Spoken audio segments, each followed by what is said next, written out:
अस्सलामुअलैकुम। Programme mirror today के साथ मैं हूं आपका मेज़बान डॉक्टर हसीबुर रहमान। आज के इस प्रोग्राम में हम अहाता करेंगे उन स्पेकुलेशंस का और उन कॉन्स्पिरेसी थ्योरीज का जो पिछले 48 घंटे से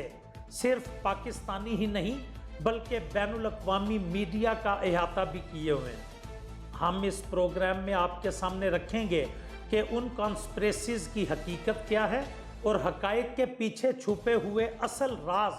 अफशा करेंगे हम इस प्रोग्राम में। तो बात करते हैं हफ्ते की रात की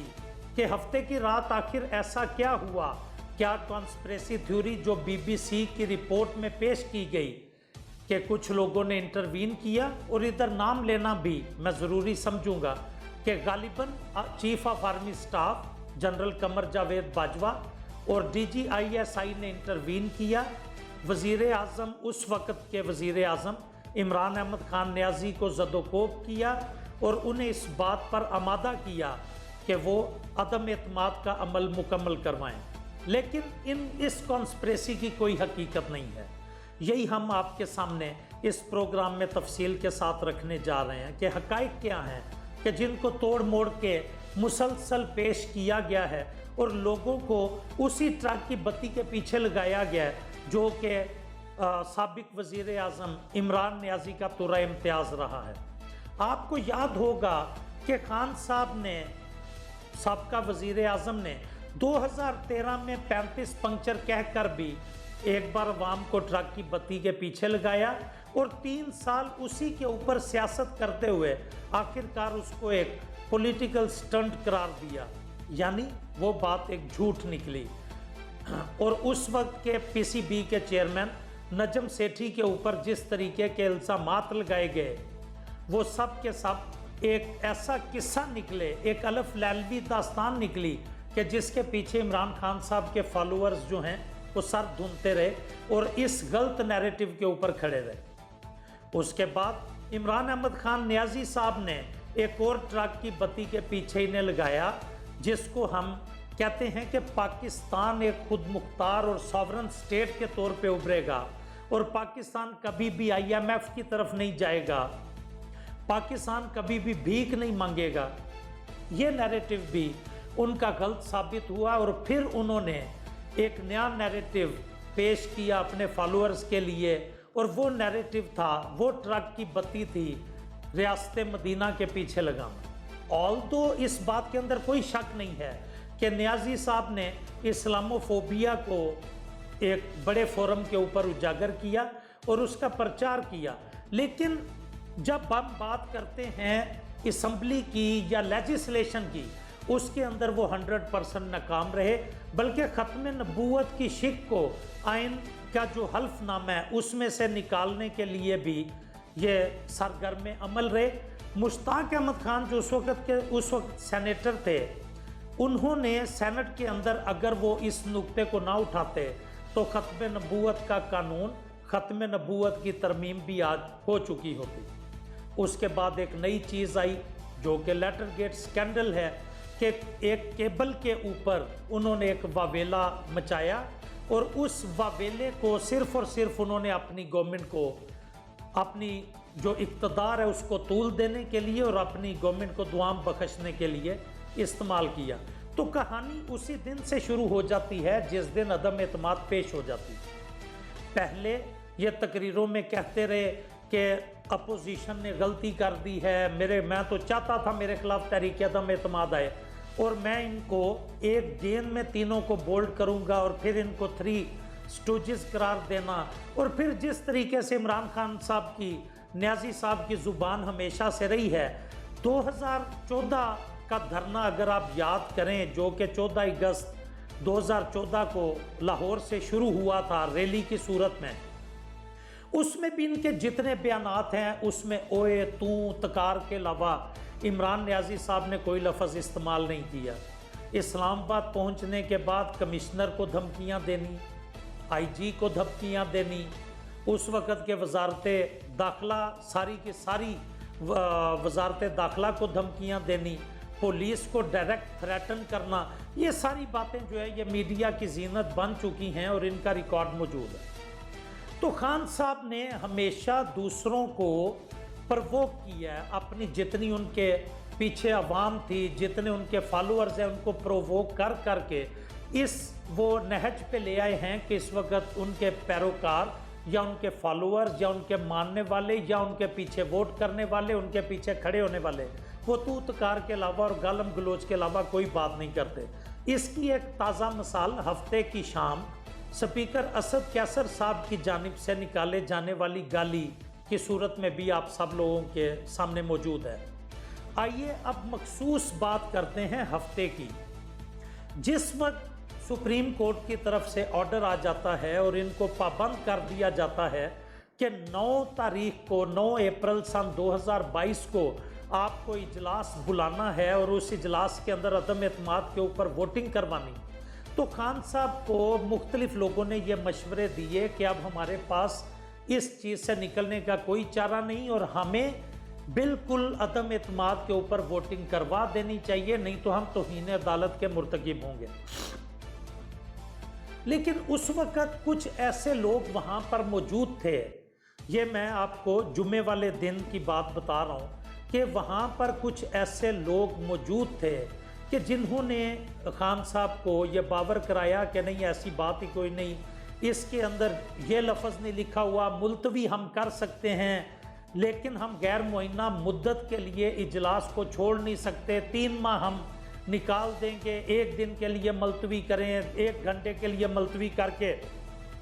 دوبارہ اجلاس کی پروسیڈنگ شروع کر دیں۔ کچھ حواریوں نے یہ بھی مشورہ دیا جو ان کے دائیں بائیں بیٹھے تھے کہ ہمیں یہ کرنا چاہیے کہ لمبی لمبی تقریریں کریں۔ یہ ساری باتیں میڈیا کی زینت بن چکی ہیں، تو میں اس سے تھوڑا آگے چلتا ہوں۔ ان ساری باتوں کے اوپر خان صاحب نے کیبنٹ کے اندر یہ اصولی موقف اپنا اصولی، جو کہ اصل میں غیر اصولی، غیر آئینی، غیر قانونی تھا، وہ اختیار کر لیا کہ جتنا زیادہ ہو سکے ہمیں اس اجلاس کو طول دینا چاہیے۔ اب خان صاحب کے ارد گرد 4-5 ایسے لوگ موجود تھے جن میں فواد چودھری، شاہ محمود قریشی، جن کے اندر شہباز گل صاحب، یہ وہ لوگ ہیں جو پوائنٹ آف نو ریٹرن پہ پہنچے ہوئے ہیں۔ انہوں نے اپنا سارے کا سارے مفادات جب پی ٹی آئی اقتدار میں آنے لگی تو اس کے ساتھ اس لیے وابستہ کیے کہ وہ یہ سمجھے کہ اب اسٹیبلشمنٹ ان کے ہاتھ میں ہے اور یہ اسٹیبلشمنٹ کی بیک ہوتے ہوئے یہ کھل کے کھیلیں گے اور 2028 تک تو ہماری گورنمنٹ کے جانے کا کوئی چانس ہی نہیں ہے۔ اس وجہ سے یہ ذرا اوور کانفیڈنٹ ہو گئے یہ ممبران، اور انہوں نے دوسری پارٹیز اور ان کے قائدین کے اوپر اتنا کیچڑ اچھالا کہ اب اگر یہ چاہیں بھی تو ان پارٹیز کو یہ جوائن نہیں کر سکتے، اس لیے یہ لوگ پوائنٹ آف نو ریٹرن پہ آ گئے۔ جب یہ پوائنٹ آف نو ریٹرن پہ پہنچے تو اب ان کے سامنے چارہ کوئی نہیں تھا، تو انہوں نے اپنے طور پر اسٹیبلشمنٹ کے ساتھ کچھ ڈسیسو موڈ میں آنے کی کوشش کی اور کچھ گین کرنے کی کوشش کی، اور مائنس عمران کی باتیں بھی اسد عمر صاحب نے خود کی۔ اب جس وقت یہ سارا کھیل جاری تھا اور ایک ڈیسیجن ہو گیا کہ اجلاس کو پرولونگ کیا جائے گا اور اجلاس کو ختم نہیں ہونے دیا جائے گا اور اس عمل کو مزید متنازع بنایا جائے گا، تو جو حواری وہاں پہ موجود تھے انہوں نے گیمز کھیلنی شروع کر دی۔ تو پی ٹی آئی کی کانسپریسیز بات جو کانسپریسیز میڈیا پہ آئیں وہ ساری کی ساری کانسپریسیز جنریٹ کہاں سے؟ وہ ساری کی ساری انہی لوگوں کی طرف سے کانسپریسیز جنریٹ کی گئیں۔ پاکستان کے مختلف ادارے جس میں پاکستان آرمی ایک بڑا سٹیک ہولڈر ہے پاکستان کے اسٹیبلشمنٹ کا، اس کو ملائن کرنے کی کوشش کی گئی اور کچھ ایسے اندر کے اور باہر کے لوگ یوز کیے گئے جنہوں نے ان کی جانب سے بھیجے جانے والی فیک نیوز کو جرنلسٹ تک پہنچایا اور ایک کیاس کی کیفیت جو ہے وہ جنریٹ کرنے کی کوشش کی۔ پولیٹیکل مائلیج جو خان صاحب لینا چاہ رہے تھے وہ مارشل لاء کا تھا کہ مارشل لاء امپوز ہو جائے کسی بھی طریقے سے۔ اس کے لیے ایک بار پھر میں کہہ دوں کہ پارلیمنٹ کے اندر سے کچھ میسیجز کسی ادارے کے اندر پہنچائے گئے اور ادارے کے اندر سے اور باہر سے دونوں طرف سے وہ میسیجز جو ہیں وہ جرنلسٹ تک اور ऐसे लोगों तक पहुंचाए गए जो मीडिया के ऊपर नाम रखते हैं, जिनको सुना जाता है। वो एनालिस्ट भी हो सकते हैं, वो एंकर भी हो सकते हैं, वो प्रेजेंटर भी हो सकते हैं और वो जर्नलिस्ट भी हो सकते हैं। उन तक ये मैसेजेस पहुंचाए गए और सिर्फ उनका एक मकसद था क्योस की कैफियत जनरेट करना और अपने आप को ज़्यादा से ज़्यादा पॉलिटिकल बेनिफिट पहुंचाना और ख़ुद मजलूम बन जाना।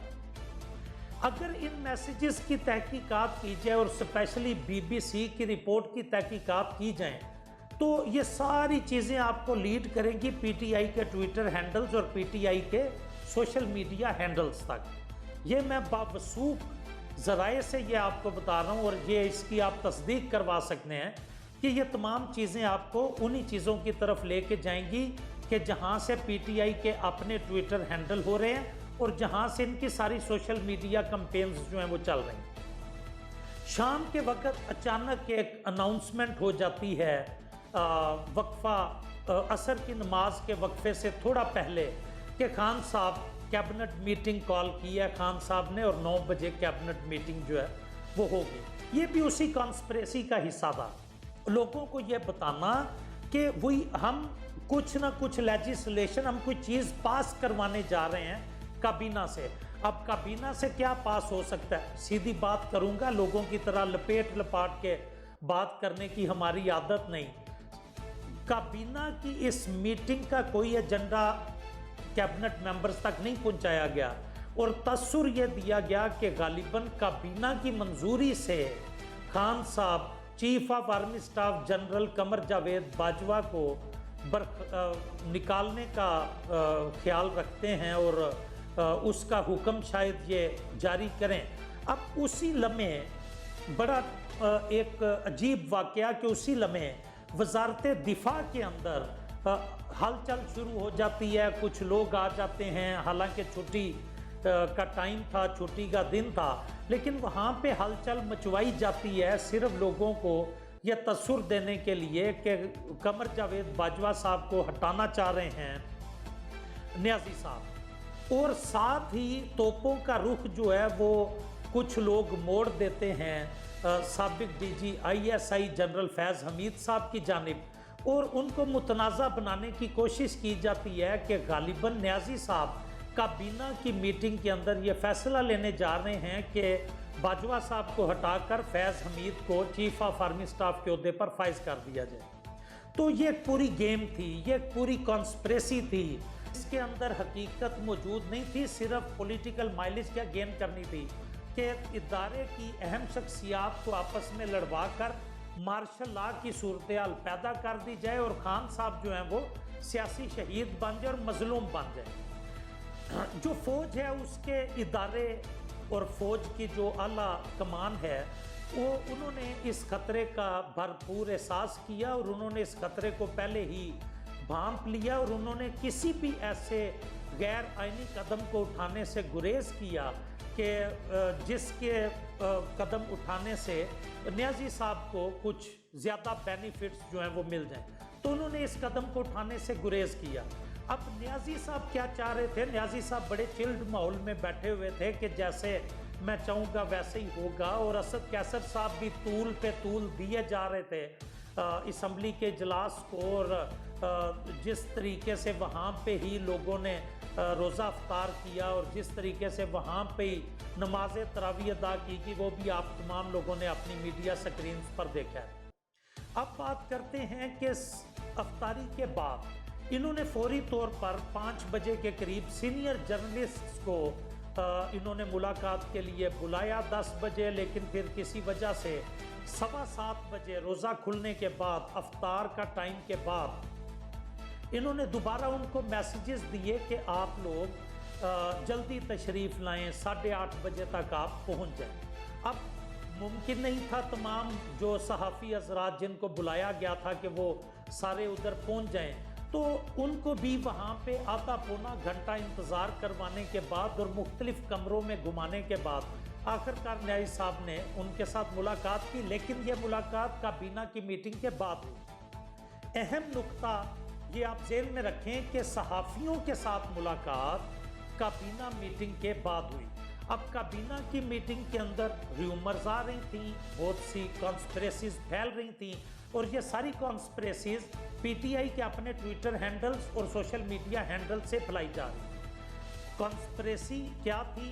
कि आप किसी शख्सियत को हटाने का इरादा रखते हैं। तो जिस वक्त इन जर्नलिस्ट की बात हुई तो ठीक है, उनमें ज़्यादातर प्रो गवर्नमेंट जर्नलिस्ट थे, लेकिन कई ऐसे जर्नलिस्ट भी थे जो कि प्रो गवर्नमेंट नहीं, जो न्यूट्रल होने के हिसाब से भी अपनी शोहरत रखते हैं, या जिनका झुकाव पीएमएलएन या अपोजिशन की तरफ ज़्यादा है। तो अब उन जर्नलिस्ट में फरिया दरीस भी थी, उनमें रेमान अज़हर भी थे, खाबर घुमन भी थे, अरशद शरीफ भी थे, और इनके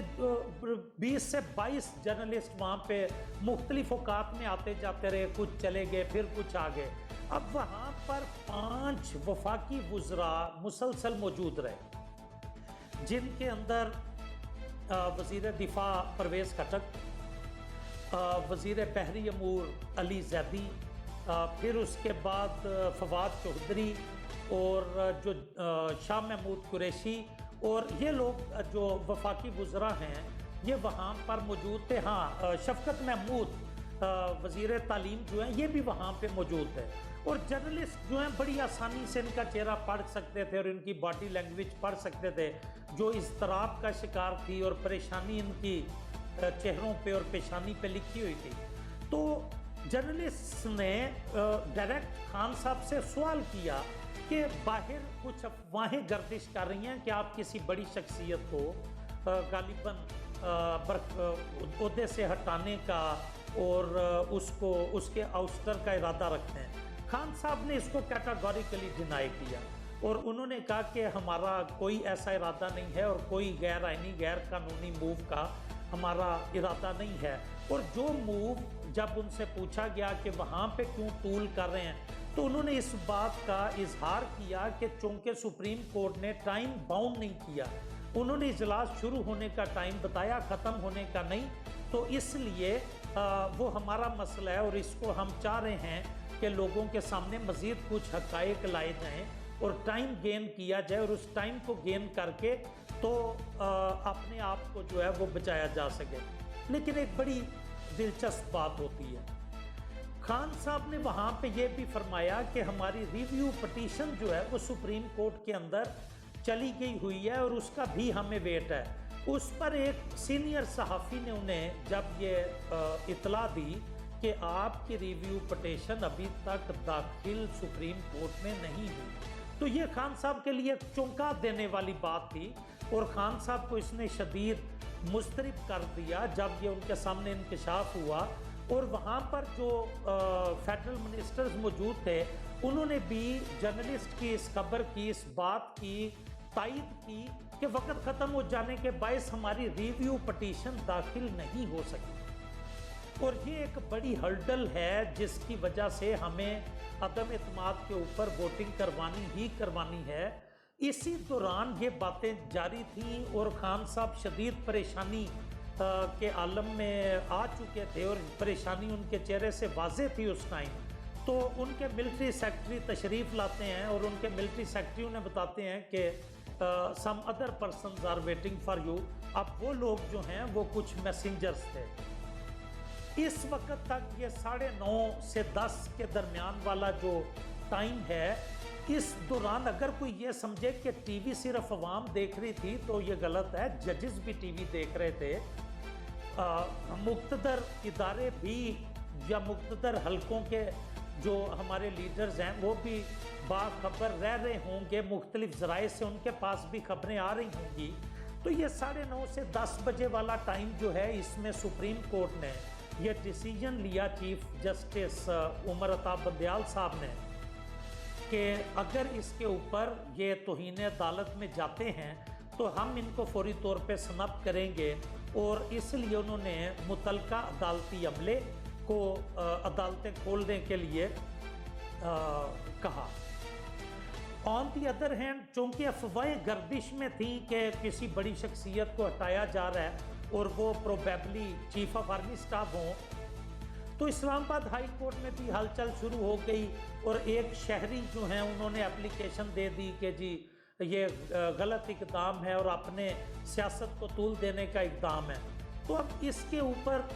اسلام آباد ہائی کورٹ بھی اوپن ہو گئی، سپریم کورٹ بھی اوپن ہو گئی۔ اب چلتے ہیں اندر، مختلف ذرائع سے جو خبریں آئی ہیں اور بالکل مستند ذرائع ہیں کہ میسنجر نے، جو بھی میسنجر آیا، لیکن یہ میسنجر یاد رکھیے گا کہ نہ تو چیف آف آرمی سٹاف تھے، نہ D G I S I تھے۔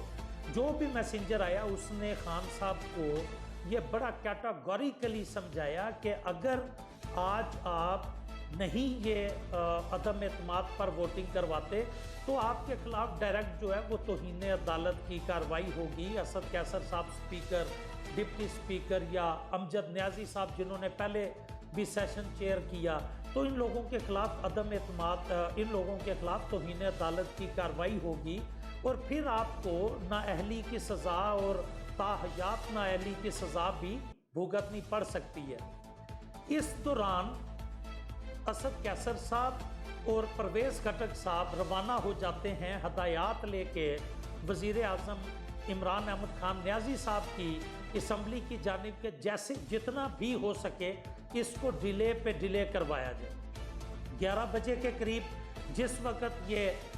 یہاں پر پہنچتے ہیں اسمبلی کے گیٹ پہ، تو دوبارہ وزیر اعظم ہاؤس سے کال آ جاتی ہے کہ آپ کو واپس بلایا گیا، اور یہ لوگ واپس روانہ ہو جاتے ہیں۔ اسمبلی کے گیٹ سے ہی گاڑیاں، قافلہ جو ہے وہ واپس مڑ جاتا ہے۔ اس دوران جو میسنجر تھا اس کے حوالے سے غلط افواہیں پھیلائی گئیں کہ انہوں نے خان صاحب کو زد و کوب کیا ہے اور غالباً تھپڑ وغیرہ مارا ہے۔ تو تھپڑ تو ایک علامتی چیز ہے، تو اگر جو میسنجر ہے اس نے تھپڑ وغیرہ مارا ہوتا تو نیازی صاحب اس طرح چپ کر کے بیٹھے نہ ہوتے، کیونکہ انہیں تو بولنے کا شوق ہے اور انہیں ملکی راز افشا تک انہوں نے افشا کر دیے، تو اپنے ساتھ ہونے والی زیادتی کو وہ کیسے اپنا جو ہے وہ آرام سے وہ اس پہ خاموش کر کے بیٹھ جاتے۔ تو یہ پاکستانیوں کے لیے جو ہے ایک بڑا اہم نقطہ ہے کہ نیازی صاحب کیوں خاموش کر گئے۔ اگر انہیں واقعی تھپڑ پڑا ہے تو وہ تو اس وقت انہوں نے آسمان سر پہ اٹھایا ہوتا اور مجھے زد و کوب کیا، مجھے مارا، آپ کے لیڈر کو مارا، میں فلانے کو یہ کروں گا۔ تو جتنا انا پرست آدمی ہے نیازی صاحب جو سابقہ وزیر اعظم ہے، تو ان سے تو یہ بعید ہی نہیں کیا جا سکتا کہ وہ خاموش ہو جاتے، تو ایسا کچھ نہیں ہے، اور اس بات کی تصدیق کئی اداروں نے خود بھی کر دی۔ تو جس وقت یہ واپس پہنچے تو وہاں پر جو موجود کچھ وفاقی وزراء تھے انہوں نے اس بات کی ہائپ کریٹ کی کہ نیازی صاحب کو جو ہے وہ زد و کوب بنایا گیا، اور حالانکہ وہاں پر انہیں یہ سمجھایا گیا کہ ابھی صرف 3-4 کیبنٹ ممبرز یا آپ اور سپیکر سے کام نہیں چلے گا، بلکہ چونکہ پوری پی ٹی آئی اس میں شامل ہے، اور وزیر خارجہ نے 3 گھنٹے، ویسے تو 2.25 گھنٹے تقریر کی، لیکن وقفے ملا کے 3 گھنٹے وہ جڑے رہے، انہوں نے ٹائم ضائع کیا۔ اس کے بعد ہم نے تو یہ کہا ہی نہیں تھا کہ پہلے یہ پوائنٹ آف آرڈر ہوگا، آپ نے چوتھے نمبر پہ اس پوائنٹ کو رکھا، ہم تو اس کو پہلے پوائنٹ پہ کروانے کا کہا تھا، تو آپ کی پوری پی ٹی آئی فارغ ہوگی۔ اس کے علاوہ جو خان صاحب کا فارن فنڈنگ کا کیس ہے اس کا بھی حوالہ میسنجرز نے وہاں پہ ان کو دیا